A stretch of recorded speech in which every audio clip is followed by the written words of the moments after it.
नमस्कार, मैं श्वेता आपका बी न्यूज में स्वागत करती हूं। तो आइए रुक करते हैं आज की प्रमुख खबर की ओर। लोकसभा चुनाव से पहले आदिवासी समाज ने भरी हुंकार, राजनीतिक दलों पर लगाया उपेक्षा का आरोप। लोकसभा चुनाव की सुगबुगाहट शुरू हो गई है। पार्टियों ने अपनी तैयारी आरंभ कर दी है। वहीं इस बार भाजपा और कांग्रेस का वोट बैंक माने जाने वाले आदिवासी समाज ने आज़ादी के बाद से बालाघाट में बहुसंख्यक होने के बावजूद लोकसभा में प्रतिनिधित्व नहीं मिलने पर अपना रास्ता स्वयं बनाने का निर्णय लिया है।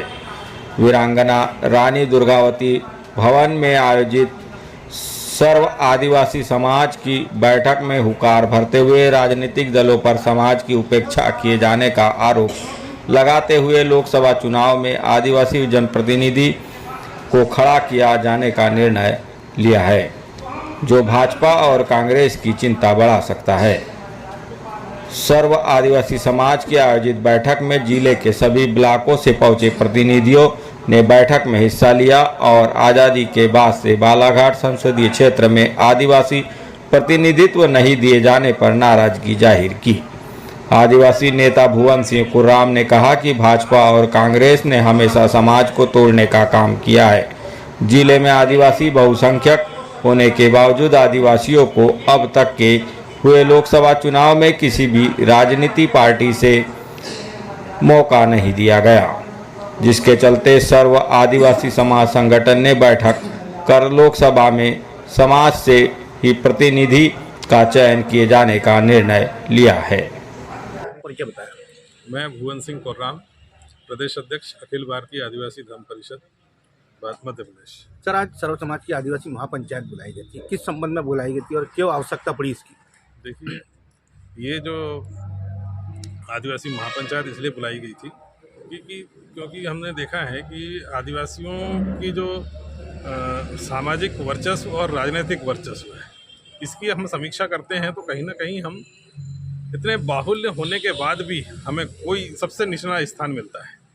और इसी बात की समीक्षा को लेकर आज बैठे हुए हैं कि हम अपने जो सामाजिक मान सम्मान और वर्चस्व, जिसमें राजनीति शामिल है, और राजनीति के लिए आज हम इसलिए बैठे हुए हैं क्योंकि राजनीतिक दलों ने भी आज तक हमारे समाज की जो राजनीति है उसको कभी सही तरीके से न्याय नहीं दिया, और उस न्याय नहीं देने के कारण आज सोचने पे हम मजबूर हैं।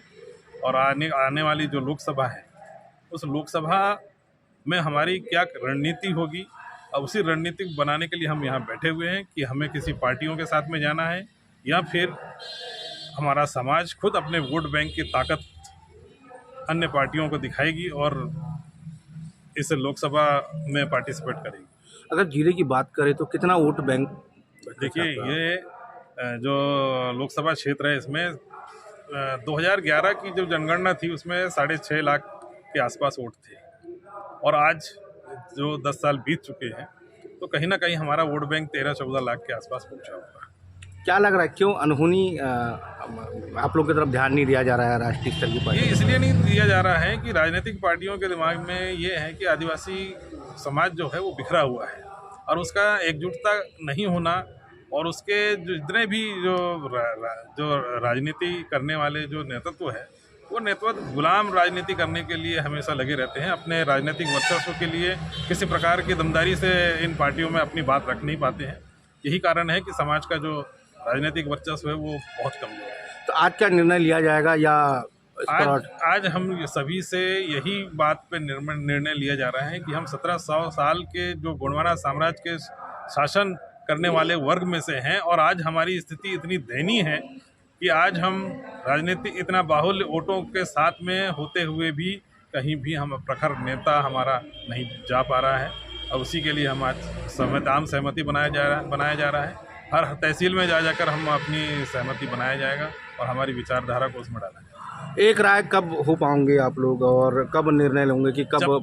जब तक हर आदिवासी जब तक अपने मान सम्मान और अपने अस्तित्व के संघर्ष के लिए उस लड़ाई में साथ नहीं देगा, तब तक हम एकजुट नहीं होंगे। तो क्या पूरा मन बना लिए कि आप लोगों का भी कोई लोकसभा में प्रतिनिधित्व करेगा? बिल्कुल बिल्कुल, कहीं ना कहीं से एक क्रांति का बिगुल हमको फूंकना है।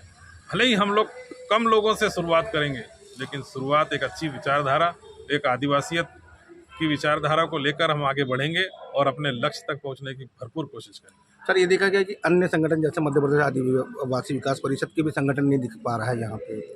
जी देखिए, मध्य प्रदेश आदिवासी विकास परिषद का जो संगठन है वो कांग्रेस की लॉबी है और कहीं ना कहीं वो जो मुखौटा वो सामाजिक होने का दिखाते हैं, लेकिन अंतिम में वो राजनीति की ओर चले जाते हैं। बस यही एक सबसे बड़ा कारण है। ये गैर राजनीतिक संगठनों की बैठक चल रही है जी, यहाँ पे नहीं, हमने सारे लोगों को इसलिए बुलाया था कि सबसे पहले हम आदिवासी समाज के हैं, हमारा जो आधार है वो समाज है, कोई पार्टी नहीं, और पार्टी का अस्तित्व हमारे समाज के वोटों के कारण है, लेकिन सबसे सर्वोपरि हमको अपने समाज को देना चाहिए और इसी विचारधारा को लेकर हम लोग यहाँ बैठे हैं। और जो यहाँ नहीं आ पाए हैं वो कहीं ना कहीं अपने स्वार्थ, अपने वर्चस्व और अपने राजनीतिक पार्टियों की गुलामी दास्ता सहने के लिए यहाँ उपस्थित नहीं हुए हैं, क्योंकि इनको आदिवासी समाज के मान सम्मान और उसके अस्तित्व को बचाने के लिए, उठाने के लिए उनकी जो मानसिकता है वो विचारधारा इनमें है नहीं।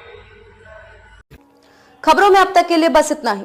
फिर होगी आपसे मुलाकात ऐसी ही किसी बड़ी खबर के साथ। तब तक के लिए नमस्कार और देखते रहिए बी न्यूज़ समाचार।